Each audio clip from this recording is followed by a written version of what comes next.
A primavera está a chegar e com ela novos ritmos de leitura. Leia artigos de opinião e receba acesso antecipado a todos os episódios de Podcast Plus. Acompanhe a atualidade ao minuto. Assine hoje o Observador com até 58% de desconto e habilite-se a ganhar uma tote bag e um voucher da Livraria Almedina. Tudo em observador.pt.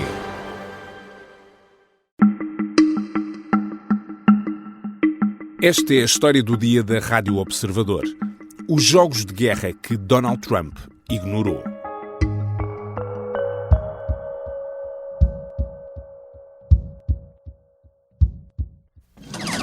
David Lightman was a master at computer games. A fast thinker. Oh, David! Estamos em 1983 e nos Estados Unidos estreia este filme, War Games. Conta a história de um jovem estudante do secundário, um gênio da informática que, sem querer, entra num supercomputador militar que foi programado para simular, prever e executar uma guerra nuclear contra a União Soviética. Wow. We got something. He found the right code word to play the game. We're in. But it was the wrong computer. Shall we play a game? O protagonista do filme aciona um falso alarme e o mundo fica à beira da Terceira Guerra Mundial.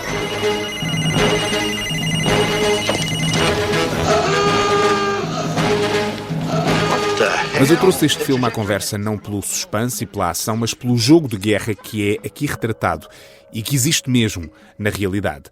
Exercícios militares de simulação de possíveis guerras e de possíveis respostas do inimigo e de prováveis resultados. E agora, se eu lhe disser que um destes jogos de guerra previu precisamente um conflito com o Irão e que muito do que está a acontecer hoje já tinha sido contemplado nesse exercício? Shall we play? Eu hoje vou falar com a editora de internacional do Observador, a Kátia Bruno, para esclarecer exatamente o que é isto dos jogos de guerra, onde e para que é que são usados e porque é que Donald Trump ignorou um destes exercícios que antecipava exatamente aquilo que está a acontecer no Irão. Eu sou o Pedro Benevides e esta é a história do dia de segunda-feira, 23 de março.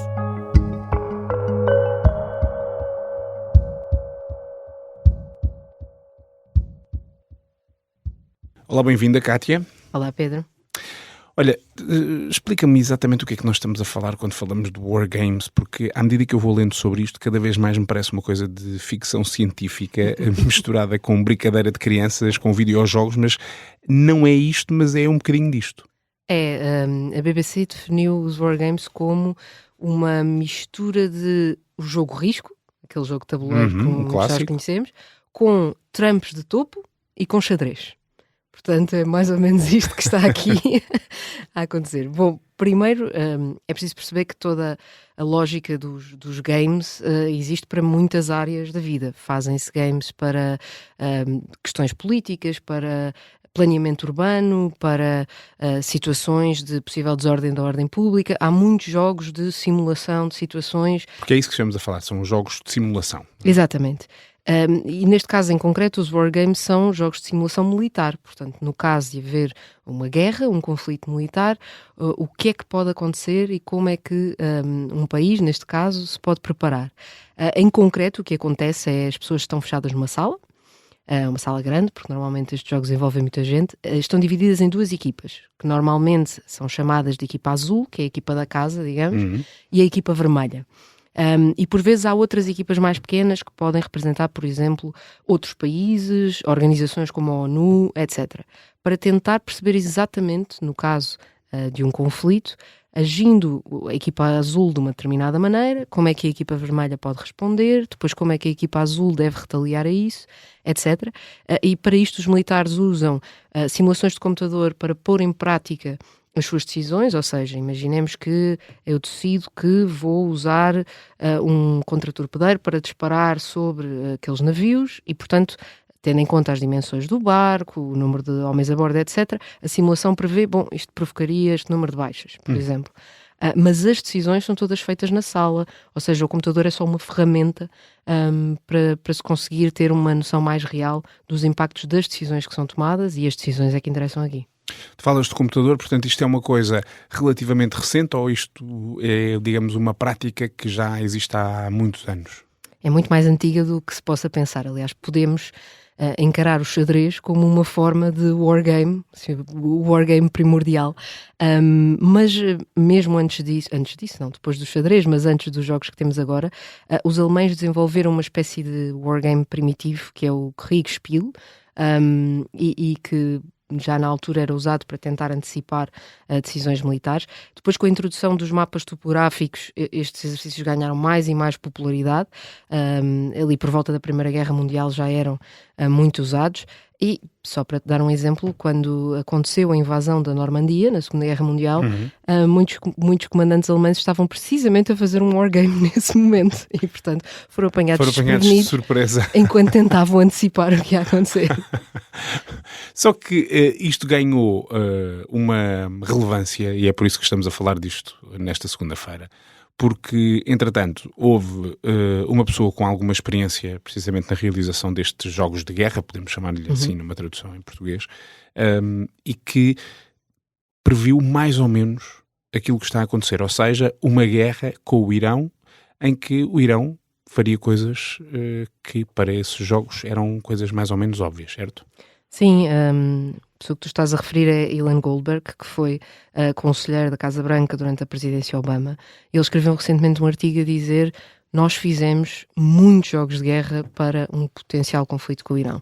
E muitas das coisas que estão a acontecer agora, nomeadamente a ação do Irão no Estreito de Hormuz, nós já tínhamos antecipado e, portanto, os atores políticos tinham todas as informações em cima da mesa para o que ia acontecer.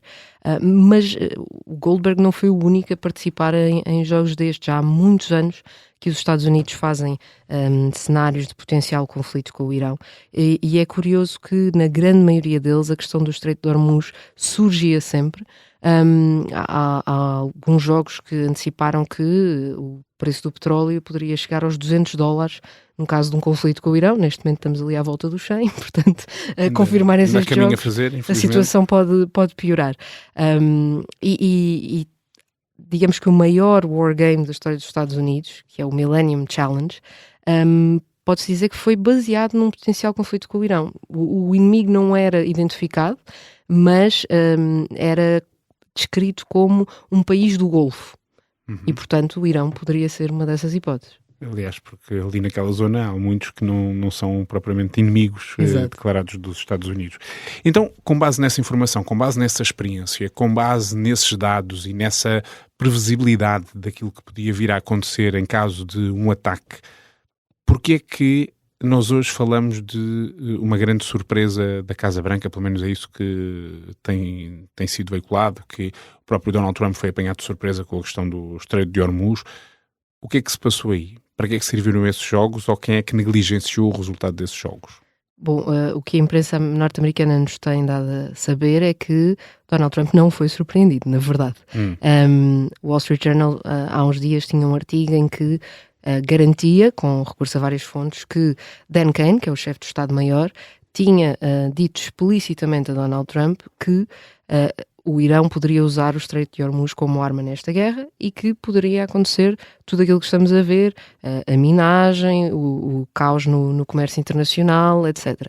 E que, simplesmente, Donald Trump decidiu, uma decisão política que se sobrepôs ao Conselho Militar, que não iria alterar nada da sua estratégia tendo em conta essa informação, porque tinha um feeling de que os Estados Unidos iriam destruir o exército do Irão antes disso, antes de chegar a essa fase e antes do Irão tomar esse passo. Portanto, deixa-me só então consolidar isso que estava a dizer. Nós estamos a falar de um instrumento de antecipação, se quisermos, de alguns cenários que são colocados em cima da mesa. O cenário de uma guerra com o Irão é um cenário que está a ser estudado há vários anos por Washington, por várias presidências, imagino eu, através destes jogos de guerra que simulam situações militares, que hoje em dia recrutam até, imagino eu hoje, inteligência artificial provavelmente, mas que têm seguramente o apoio de computadores. O resultado era mais ou menos previsível, mas o presidente norte-americano, o atual presidente norte-americano, teve um feeling e foi no sentido contrário, é isso? É por isso que estes jogos de guerra são altamente dependentes do fator humano, não é? E é por isso que muitos dos especialistas nesta área defendem que cada vez mais devem incluir outras pessoas que não militares, ou seja, que se devem incluir elementos da sociedade civil, académicos, empresários, para tentar diversificar o tipo de pessoas que participam nestes jogos, para enquadrar outro tipo de pensamento que não apenas o dos militares e aí conseguir algo mais aproximado da realidade, porque a guerra não é feita apenas pelos militares, não é? Há muitas outras variáveis. E a variável dos políticos é essencial aqui, porque a decisão final é deles.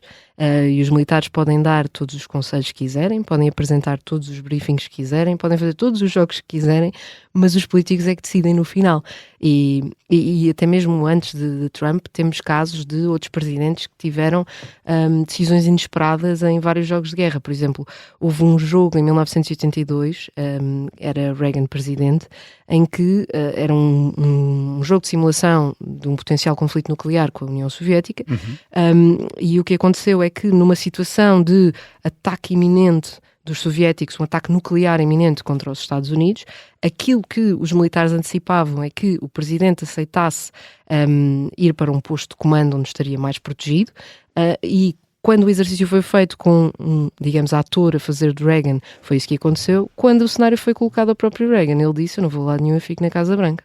Portanto, é sempre impossível de controlar o fator humano por muitos jogos que se façam no tabuleiro. Portanto, por mais sofisticada que seja esta ferramenta, ela pode antecipar tudo, pode prever tudo, pode preparar os vários protagonistas de uma determinada intervenção, mas também podem, no limite, não servir para nada.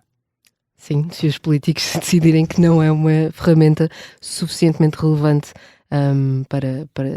para ser consultada, mas muitas vezes os jogos de guerra também são usados para, não necessariamente para conseguir prever ao milímetro o que vai acontecer, até porque normalmente eles não acabam com uma vitória, geralmente eles são interrompidos antes disso, mas para perceber exatamente o que é que se pode fazer em determinados cenários e para as forças militares se prepararem para isso, como se fosse uma espécie de treino mais real, porque em vez de estarmos a falar de cenários hipotéticos, temos pessoas, e mais uma vez é essa dimensão humana, a tomar decisões e que estão investidas, porque estão a representar um papel, estão, digamos que têm, arriscam a pele, de uma certa forma, e isso fala-as tomar decisões, às vezes, que são mais realistas e que são aquelas que as pessoas fazem numa situação de tensão e de risco e não aquelas que se fazem numa sala a olhar para um quadro.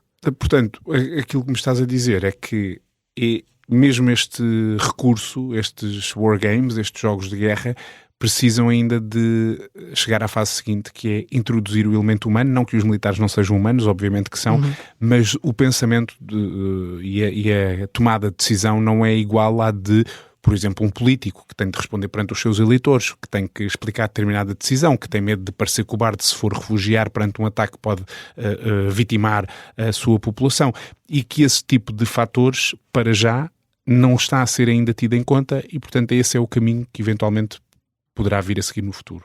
Sim, é interessante porque há bocadinho falavas da inteligência artificial e eu falei com um especialista que dizia que achava que o futuro destes jogos também passava por usar a inteligência artificial para criar uma espécie de perfil psicológico de um dos decisores políticos envolvidos, usando toda a informação que temos pública dos seus discursos, dos artigos que já foram escritos sobre eles, etc., para tentar prever, tendo em conta a personalidade daquela pessoa, como é que ela se comportaria naquela situação.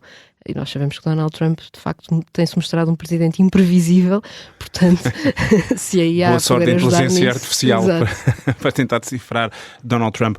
Olha, Cátia, não sei se nós, para quem nos está a ouvir, vamos parecer aqui dois geeks, mas eu acho este tema profundamente fascinante. É como jogar risco ao vivo, não é? Em vez de ser no tabuleiro, é de pessoa para pessoa. Completamente. Obrigado. Obrigado eu. A Cátia Bruno é editora de internacional do Observador e levanta aqui uma questão interessante, esta da intervenção humana mesmo em situações de simulação de guerra. Um dos casos mais curiosos desta intervenção passou-se no maior wargame da história, que custou mais de 250 milhões de euros e envolveu 13 mil pessoas. O general Paul Van Ripper liderava a equipa vermelha a representar um grande país do Médio Oriente e, com uma tática de guerra híbrida e estratégias surpreendentes, conseguiu derrotar a poderosa equipa dos Estados Unidos. Consta que houve várias coisas que correram mal, incluindo erros de computador, mas quando o jogo teve de recomeçar e com algumas limitações para a equipa vermelha, o general Van Ripper demitiu-se em protesto por, supostamente, estarem todos a fazer batota. Os pormenores desta história têm graça e a Cátia Bruno conta-os no artigo que escreveu sobre isto no Observador. Esta foi a história do dia. A sonoplastia da Mariana Sousa Aguiar, a música do genérico é do João Ribeiro. Eu sou o Pedro Benevides. Até amanhã.